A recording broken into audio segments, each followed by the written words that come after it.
બીજા ધોરણના સંપુટની આ વાર્તા છે. વાર્તાનું નામ છે રમકડાવાળા રૂપેશ કાકા.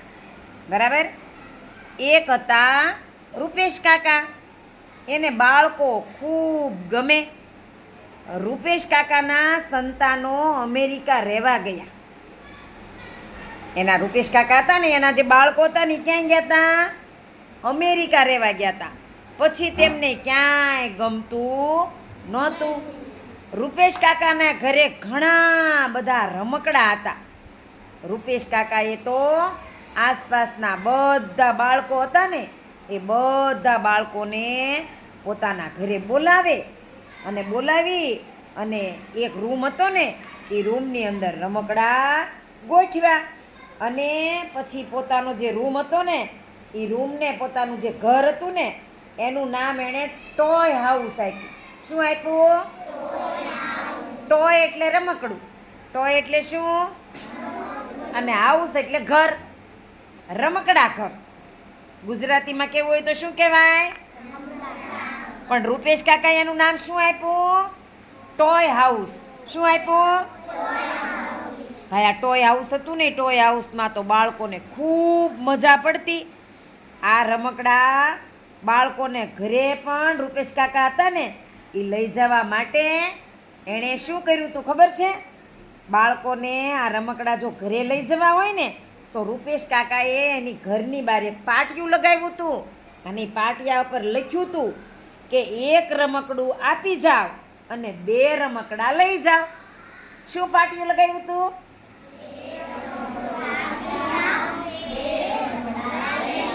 આવું બોર્ડ લગાવી દીધું, પાટિયું લગાવી દીધું હતું. અને જેને એમ કે રમકડું જોતું હોય તો એક રમકડું આપી જવાનું અને 2 રમકડા લઈ જવાના. તો આ તો સ્કીમ હારી ને ભાઈ. એક રમકડું આપવાનું, 2 લઈ આવવાના. અક્ષય પોતાની પાસે રહેલું, અક્ષય નામનો એક છોકરો હતો ને, એની પાસે એક વિમાન હતું. એ વિમાન એ રૂપેશ કાકાને આપી આવ્યો અને એના બદલામાં એ બીજા 2 રમકડા લઈ આવ્યો. કયા કયા 2 રમકડા લાવ્યો? તો કે એક જેસીબી. તમે જેસીબી જોયું છે ને? જેસીબી જોયું છે? અને બીજું બોલતું વાંદરું. કેવું વાંદરું? બોલતું વાંદરું. બોલતું વાંદરું એટલે કેવું? વાતો કરે, બોલે, આપણી સાથે વાતો કરે, એને બોલતું વાંદરું. તમે બધા બોલો કે નહીં? રમકડાનું વાંદરું હોય કાંઈ બોલતું ન હોય, બોલે. પણ આ તો ભાઈ બોલતું વાંદરું હતું. હો, અક્ષયે તો ઘરે આવી અને બોલતું વાંદરું હતું ને, એ વાંદરું એણે શ્રીકાંતને રમવા આપ્યું. શ્રીકાંત એનો ભાઈ હતો. શ્રીકાંતે તો ભાઈ પહેલાં તો ના પાડી, પણ જેવું એણે જોયું કે આ વાંદરું તો આપણે બોલીએ છીએ શુભમભાઈ એવું બોલે છે, આ વાંદરું કેવું છે? આપણે બોલીએ ને એવું જ બોલે છે. એટલે એણે તરત જ, શ્રીકાંત હતો ને એ તો મોબાઈલમાં રમતો હતો ભાઈ, ગેમ ધ્રુવીબેન. એટલે એણે મોબાઈલ તરત મૂકી અને પેલો વાંદરાનું રમકડું હતું ને, એ વાંદરાનું રમકડું લઈ લીધું અને વાંદરા સાથે એણે વાતચીત ચાલુ કરી દીધી. શ્રીકાંત જેવું બોલે એવું વાંદરું પણ બોલે. આપણે જેવું બોલીએ એવું સામું વાંદરું બોલે. શ્રીકાંત ગુસ્સે થાય તો વાંદરો પણ ગુસ્સે ભરાય. શ્રીકાંતને તો ભાઈ આ ટોય હાઉસની ખબર પડી એટલે શ્રીકાંતને ટોય હાઉસ જવાનું ખૂબ મન થઈ ગયું. અને એક દિવસ અક્ષય હતો ને એનો ભાઈ મોટો, એ અક્ષય સાથે એ ટોય હાઉસમાં ગયો. અને ત્યાં જઈ અને એણે શું કર્યું ખબર છે? પોતાનો જે મોબાઈલ હતો ને, એ મોબાઈલ એણે આપી અને ગળથોલિયા મારતું ગલુડિયું. શું લીધું રમકડામાં? ગલુડિયું. તમે રમકડું એવું જોયું છે? આમ ગળથોલિયા મારતું હોય એવું રમકડું હોય, જોયું છે? તો આ ગળથોલિયા મારતું ગલુડું અને વાતો કરતો પોપટ, આ 2 રમકડા લઈ આવ્યો.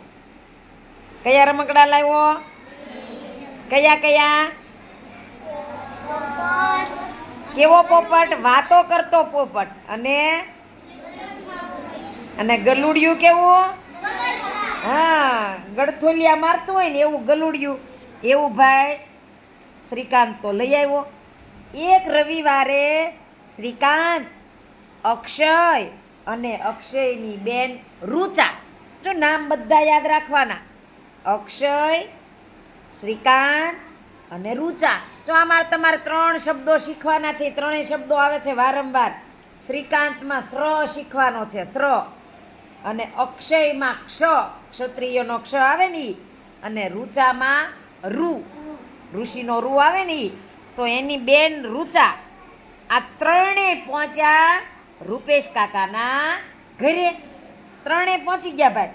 અને ટોય હાઉસમાં જ્યાં જુઓ ત્યાં રમકડા, રમકડા, અનેક રમકડા જોઈ અને આ 3 બાળકો છે ને હરખાઈ ગયા.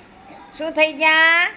હરખાઈ ગયા, મોજ પડી ગઈ. અને આ રમકડા જોઈ અને 3 બાળકો તો ભાઈ હરખાઈ ગયા.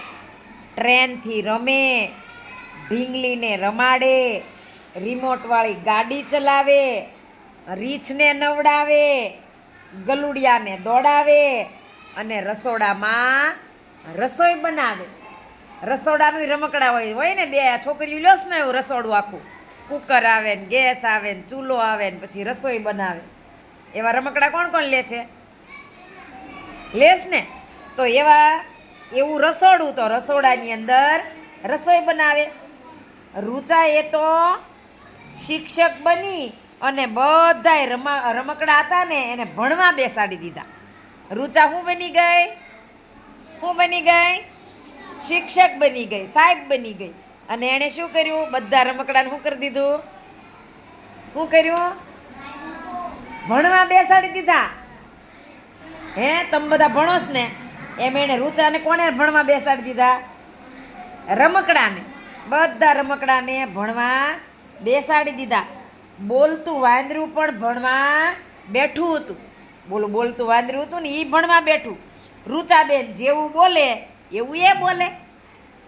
રૂચાબેન જે બોલે એ બોલતું વાંદરું બોલે.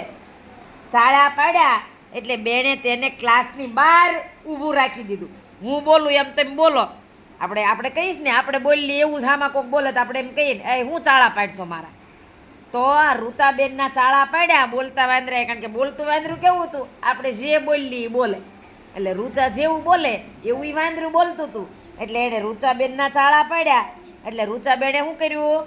એને ક્લાસની બહાર કાઢી મૂક્યું. ક્લાસની બહાર ઊભું રાખી દીધું. બોલો, ક્યાં કાઢી મૂક્યું? ક્લાસની બહાર. પછી અક્ષય હતો ને, એ અક્ષયે તો સાપ સીડીની રમત લીધી અને શ્રીકાંતની સાથે એણે રમવાની ચાલુ કરી દીધી. બારી પાસે એક સરસ મજાનું કબૂતર હતું. રૂચા એને લેવા માટે દોડી અને ત્યાં તો એ કબૂતર ઉડી ગયું અને બધા હસી પડ્યા. થોડીક વાર પછી રૂચાબેન હતા એ પણ હસી પડ્યા.